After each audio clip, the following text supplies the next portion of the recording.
Jaylen obviously maybe not having the most efficient night for the first half, and then you get to the last few minutes there, they made a run, and he hits a couple of big buckets, that huge block in transition. From your time like coaching him and just getting to know him in a person, what about him makes him able to sort of shake that off and just focus on the task at hand and come up with those like big moment plays? Yeah. I think the key for him is he just has an ability to stay present. Doesn't get too caught up in the past, whether it's good or bad. I think he has an innate ability, not just on the court, but in life, to just focus on the present and what's going forward. And so, he trusts his work ethic and he trusts the people around him. So I think that's one of his biggest keys, right? Is obviously the competitive nature that he has, but just his ability to stay in the present, and continue to move forward. And then during the game when that is happening, like, are you talking to him? Are any of his teammates talking to him? Is it just like he locks in silently himself? Like, what does that sort of flow like? Tony Dobbins does a great job communicating with him. I talked to him a little bit, but a lot of it is just him kind of being in his zone and have an understanding of where he is and what he needs to get accomplished. I mean, he has really good, situational awareness to his environment and, has an ability to kind of take it to another level. So, but even with, to me, what he did for us and, throughout the game, the efficiency doesn't really matter as much as, his mindset and, his approach and really his presence. Now that the game is over, I have to ask you about your brother coaching the other team. Does it mean anything more than the fact that he's the coach of the other team, and what was it like to get to coach against him? Yeah, he's a good kid. I'm happy, grateful that Will gave him a chance. He works hard, and he's just got to continue to work. But just proud of him and grateful that Will gave him an opportunity.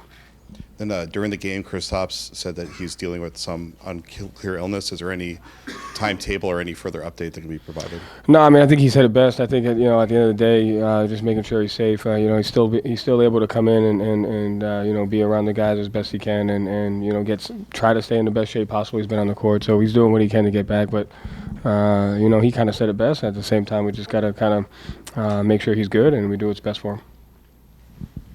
Joe, Sam, the contrast between the first half, going basically 1 for 7 and then just like 6 in a row.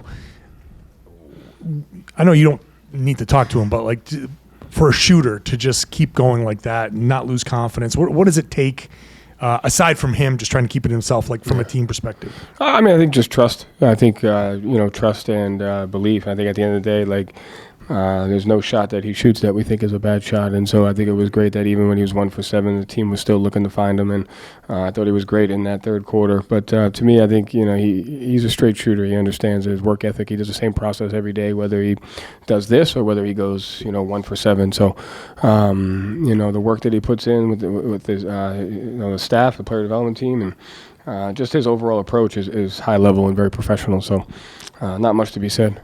And look, I'm not going to say guys are going to freeze a guy out for going cold to start, but you also have a lot of options.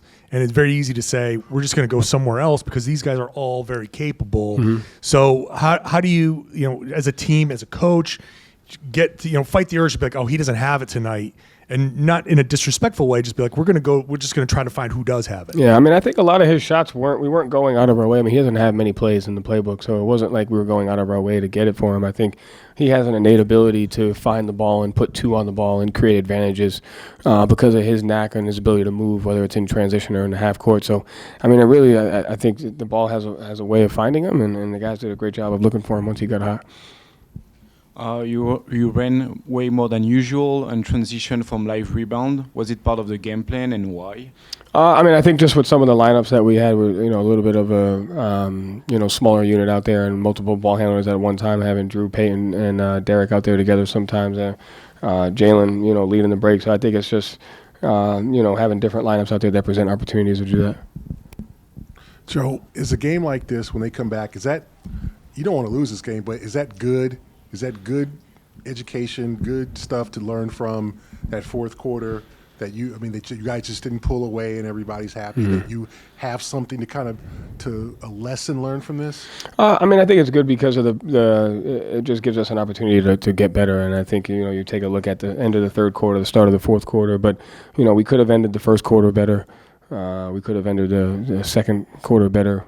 We could have started the fourth better. So, again, goes back into that situation, and sometimes it's a little bit more, but always 10 to 15 possessions that you have to get better at, whether you win or lose, and we just have to be able to learn from them. And you talked about not getting bored with the process. Is that difficult this time of year, 18 games left, to get across to the guys, not to get bored with, no, don't look forward, don't look to the playoffs, don't look to April. Just, is that difficult to get across at this point? No, not for our guys. I think they do a great job of understanding what we need to get accomplished and, continue to do that. So I don't think so. I mean, I think it's a different type of character in that locker room, and, I think they're focused on winning regardless of when it is. Joe, last week after Payton's 40-point night, he admitted that it could have been anybody. It could have been Sam Hauser's night, and he comes out tonight and makes 9 threes. I mean, what does it say about this team that so many guys are capable of stepping up like that? Yeah, I mean, it's just a sign of a well-balanced team. I mean, I thought even with it getting close, regardless of who's in, who's out, we have a responsibility to win, and guys do a great job of stepping up. But as great as it is to have guys that are able to do that, it's guys to support each other in doing that. And I'm happy for Sam tonight just because of the work ethic, and I agree with Payton's perspective. But, just whoever's out there has a responsibility to win, and the guys were able to do that tonight. Thank you, Joe. Thanks.